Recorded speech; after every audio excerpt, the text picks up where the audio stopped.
Yes album. Yeah, it's a great listen, beginning to end, and I'll even just let it spin all day long. That's how much I like listening to it. It's just really enjoyable record. Yep, agreed. All right, this next one, beginning of a new band after leaving Deep Purple. Yep. Richie Blackmore's Rainbow. Of course, we've discussed this one probably a million times, but it's got it's basically Richie Blackmore with Elf. Yeah, it's the Elf band with Richie Blackmore. Yeah. And they had been touring with Deep Purple at the time, and so. You know, strong album. Yeah, it's not their best. No, it's I mean it's definitely not Rising, which right.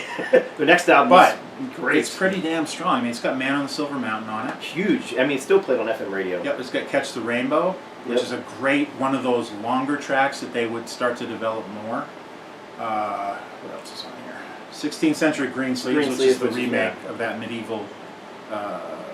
What Child Is This? Green Sleeves theme that Richie Blackmore likes to do. Temple of the King. Yep. And Still I'm Sad, which is a Yardbirds cover. Yeah. Great album. Cool cover. Richie Blackmore, great guitar player. Obviously, Ronnie James Dio, one of the seminal vocalists of the hard and heavy sound. Yeah, this is where Dio started to get his due. I mean, he had 3 albums out with Elf. Didn't really have much success with them, but they obviously caught Richie's ear. And one thing we were talking about earlier, this is one of 2 times that the band is referred to as Richie Blackmore's Rainbow. This one, the first album, and then the very last album he did in like '96 it was called Richie Blackmore's Rainbow. I think the title was like Strangers in Ourselves or something like that. Strangers in Us. Just a little tidbit. Awesome album. This one. Yeah, I love this one. Jethro Tull, Minstrel in the Gallery. They definitely had, I mean, Jethro Tull was equal parts heaviness and folk, like prog folk. I mean, Ian Anderson excels on the acoustic prog melodic type stuff. Gorgeous melodies. I mean, he's one of the best, period. And he cracked the whip in Jethro Tull. He was the leader.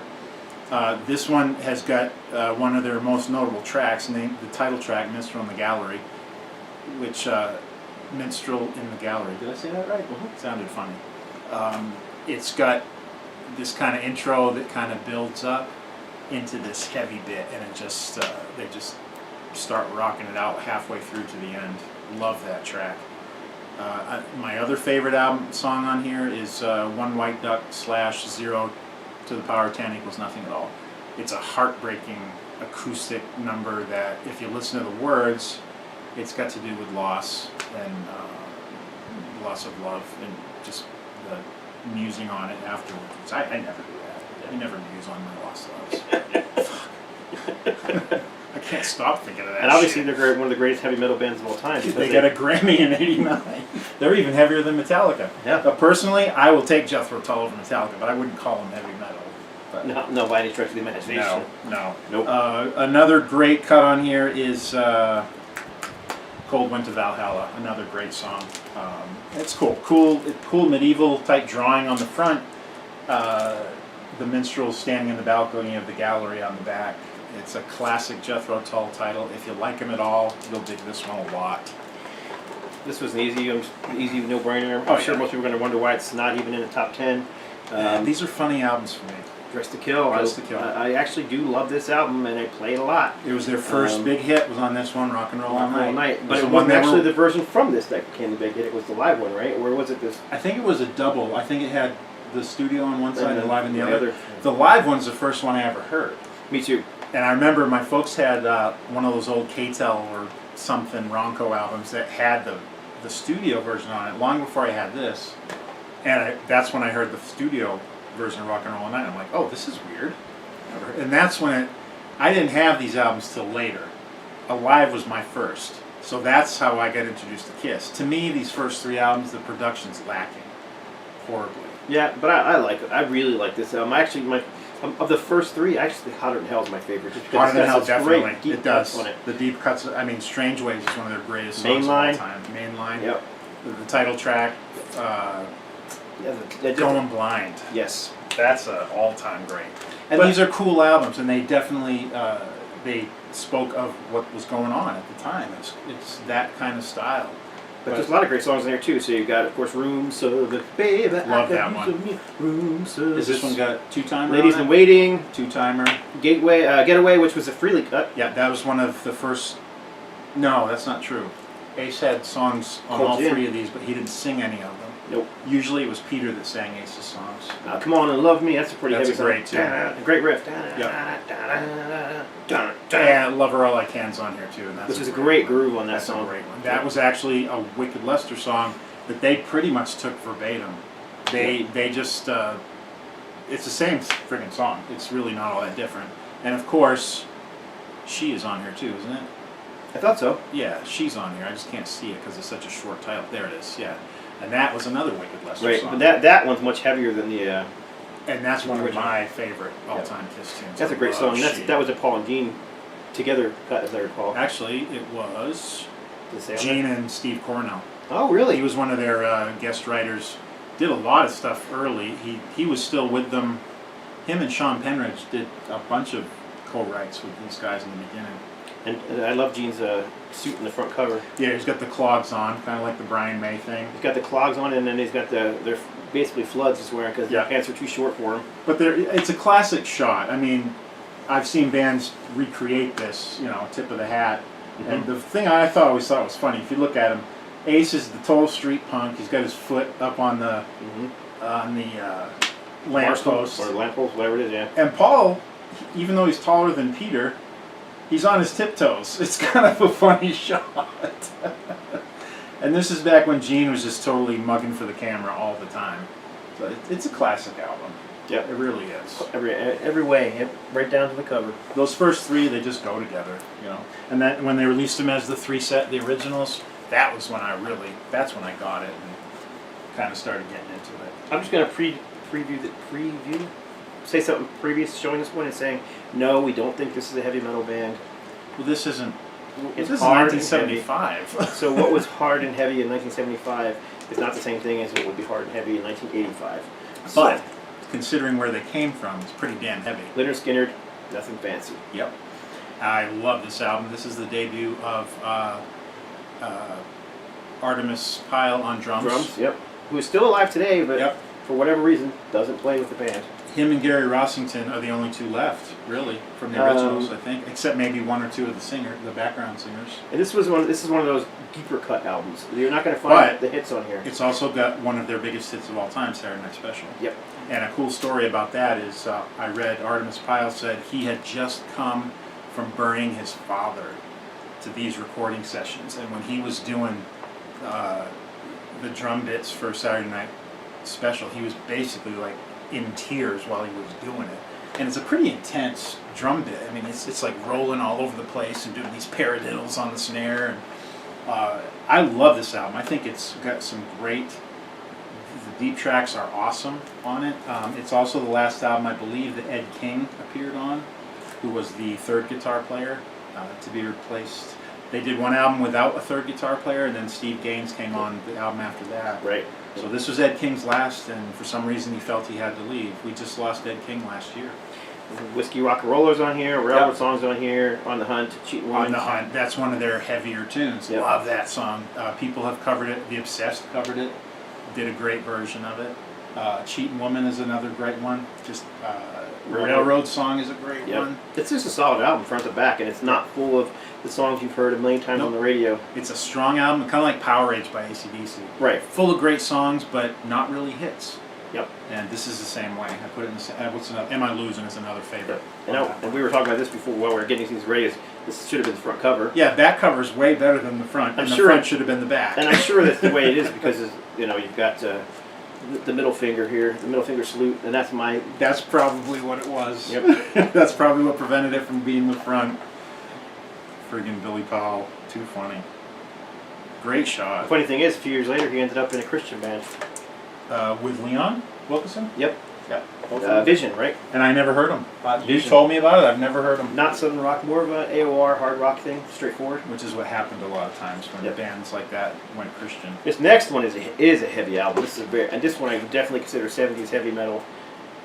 Oyster Cult, On Your Feet, On Your Knees, live album, double album set. Yep, this is all the best of the first 3 albums in a live setting, and it captures the energy and the. What an amazing cover too!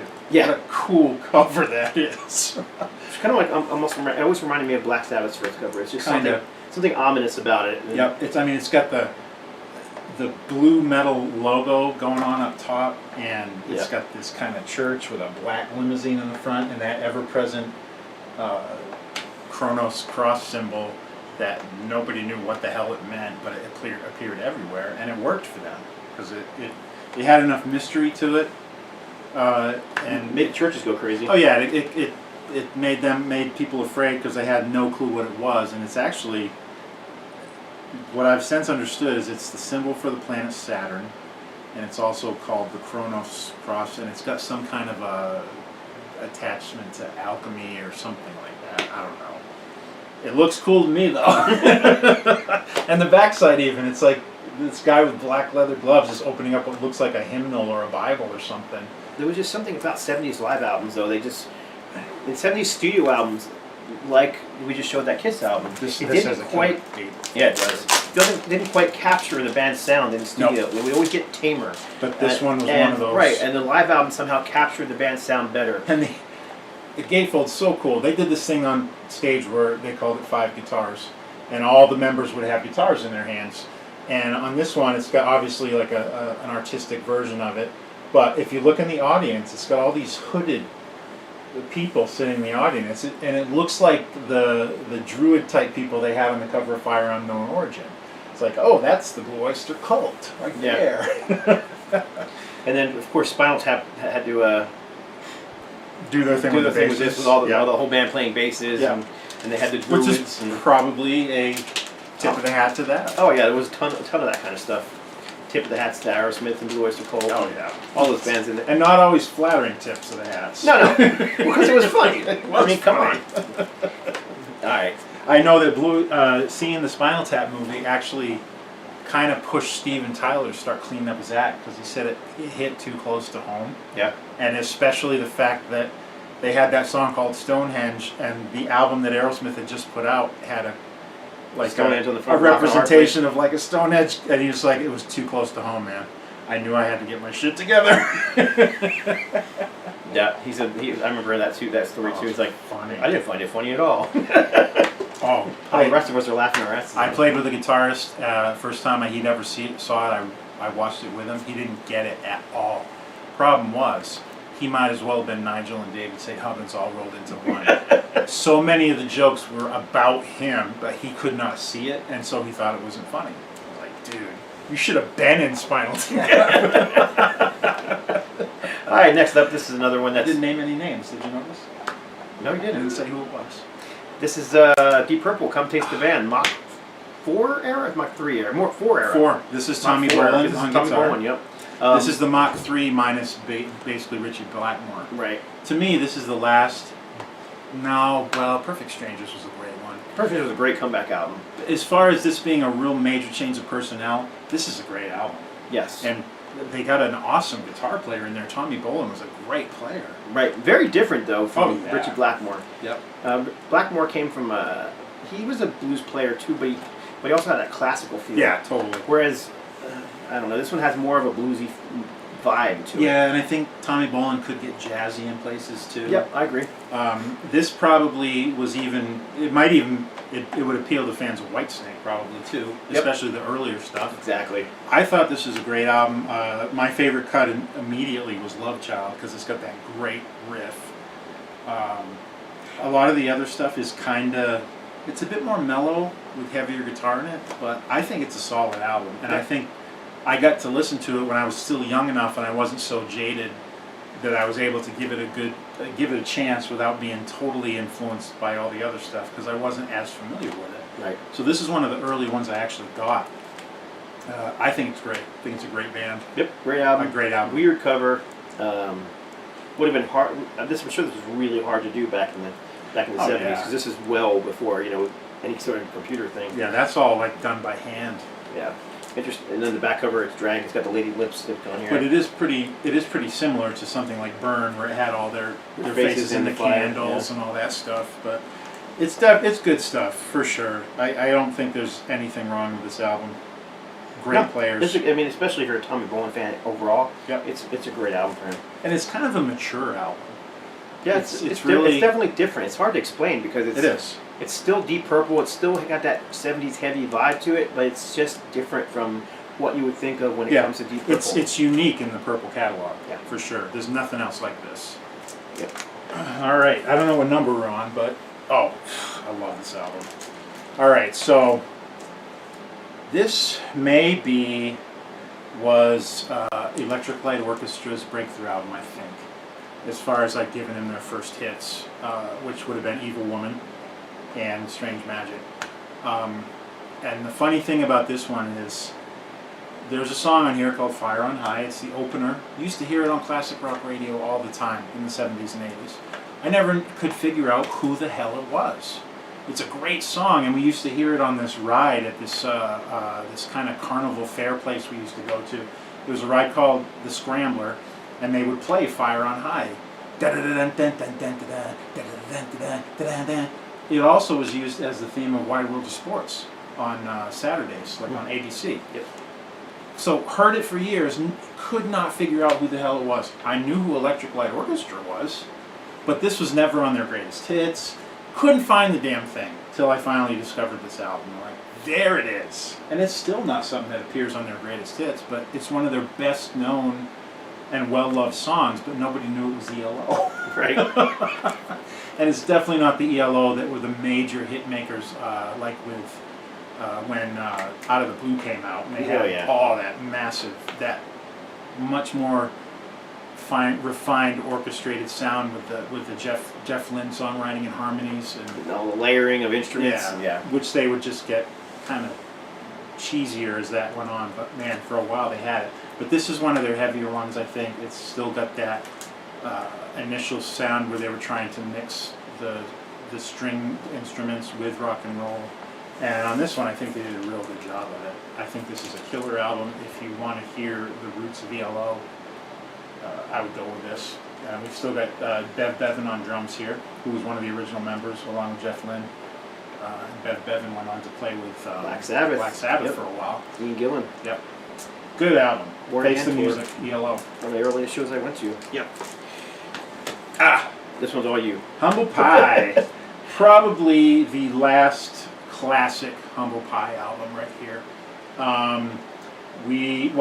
Peter Frampton's already been gone for 2 or 3 albums, so Clem Clemson's on guitar. Jerry Shirley on drums is also Greg Ridley, and of course the mighty Steve Marriott on vocals. This is still the classic Humble Pie. Obviously the years of drug abuse are starting to take their toll at this point, but still great stuff on here. The title track's probably my favorite. Roadhog's on here. Rain is a cool cut. I don't know what else to say about it. It's definitely still Humble Pie. It's worth having if you like the Humble Pie sound. They would do a couple albums after this with different lineups. Never really quite captured it, but Steve Marriott's voice was always strong and always worth hearing. So definitely, Street Rats, for sure it's worth picking up if you dig Humble Pie. This next one is kind of a super group for the time. Oh, yeah. This was not a huge hit maker. It did have a couple hits on it, though. A couple big hits. Unlike the first album from them, Bad Company, which was, First album's like, the whole thing. What was the second album? It was the second one? This is the second one, okay. Yeah. So what do you got on here that's a big hit? I Feel Like Making Love. Yep. Is the biggest hit, for sure, and definitely Shooting Star. Good Lovin' Gone Bad. We Go No More. Shooting Star was, that was the other one. Good Lovin' Gone Bad was a little bit of a deep cut. It wasn't on the initial greatest hits albums, but it was always one of those ones that felt like it should have been. Yeah, and it was one of those ones you heard on the radio back then. Yep.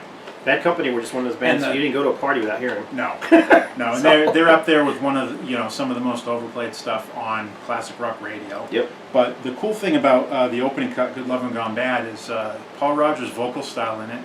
It's like he sang it when he was hoarse. but it totally works. Yep. I mean, Paul Rodgers, one of the greatest voices in rock, bar none.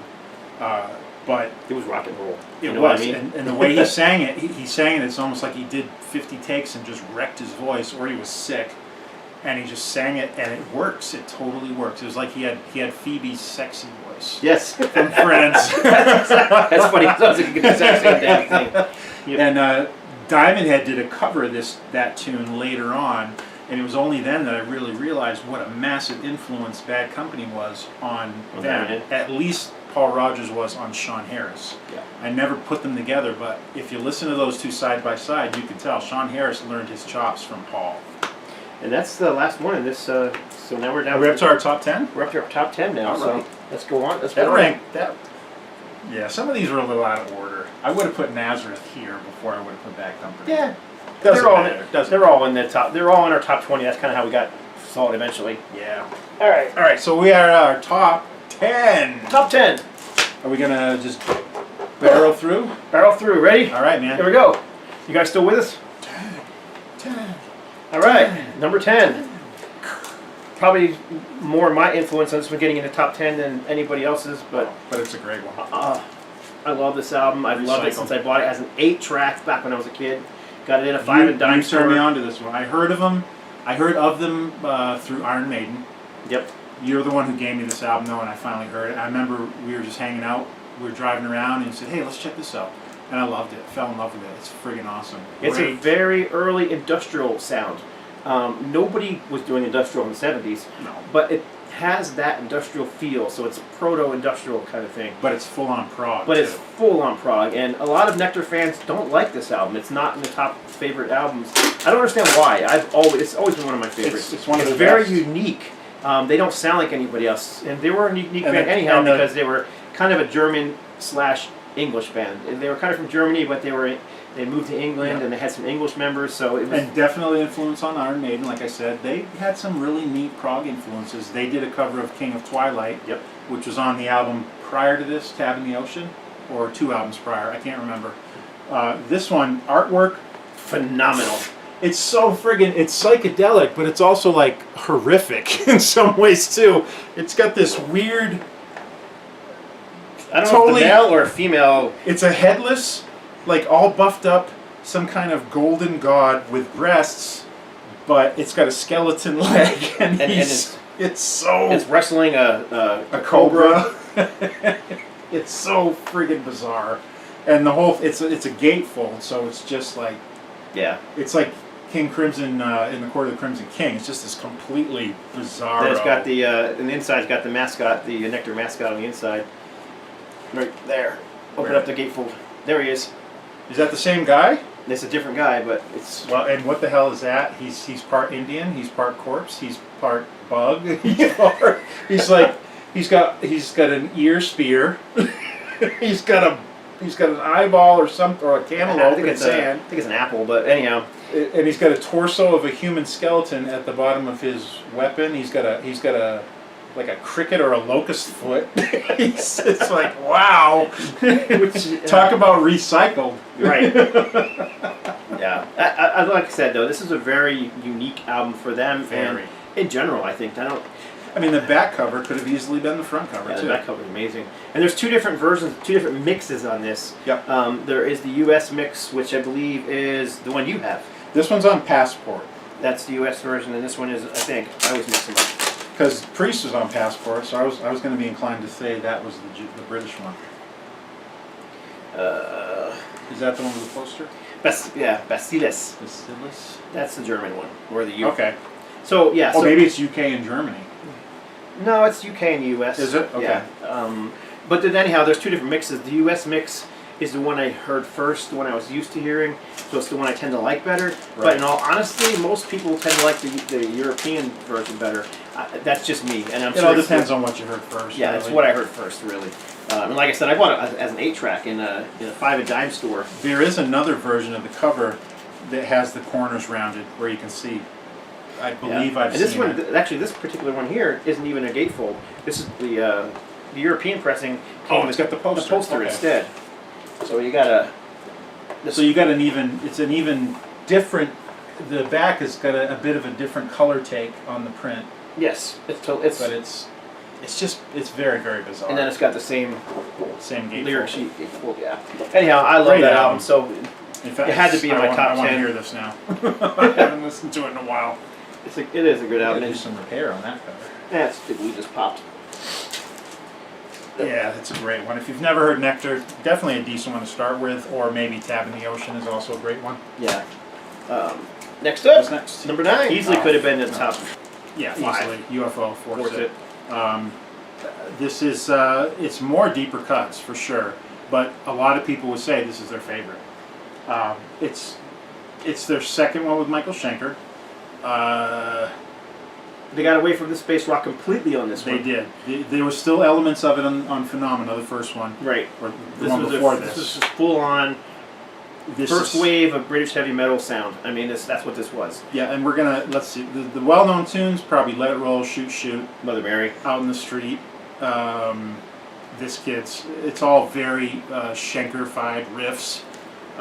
We've got a Hypnosis cover, which they became known for. Another one that was censored because we were just talking about this earlier. You can't tell who the male, or who the family is, or it could be 2 females or 2 males. Yeah, You it's can't, very. you really can't tell. You really can't tell, but you can tell that it's a sexual thing that's going on. That's about it. Yeah, it's hard Now to you're tell. inclined to think that's female because she has no pants on, and that's a female kind of thing to do. But it also looks like if what might be the female is sort of forcing herself on the guy, which is completely backwards from Right, and typical rape etiquette. she's got her hand on his breast. Yeah, it's bizarre. It's hard to tell. And you can't really even tell on the original one where it's so blurred out. It's a ghosted. Yeah, it's You can. It almost looks like they're completely naked on that one. It's so hard to see. And it was until years later I got the original that I I'm not even realized. sure why it was censored. I guess you can see part of a person's butt here. So that's Yeah, kind of who knows? whatever. But yeah, it's and, Schenker. and the part that always kind of blew my mind was I didn't realize this till later. Force It. We've got a bunch of bathroom hardware in here. Force It, faucet. I never got that play on words until years later, and that now makes sense. It's like that's where all the bathroom pieces came from. And of course, Phil Mogg, one of the most unique vocalists Oh yeah. ever. Yep. Really should be up there, with Zeppelin, and he just has that classic voice. That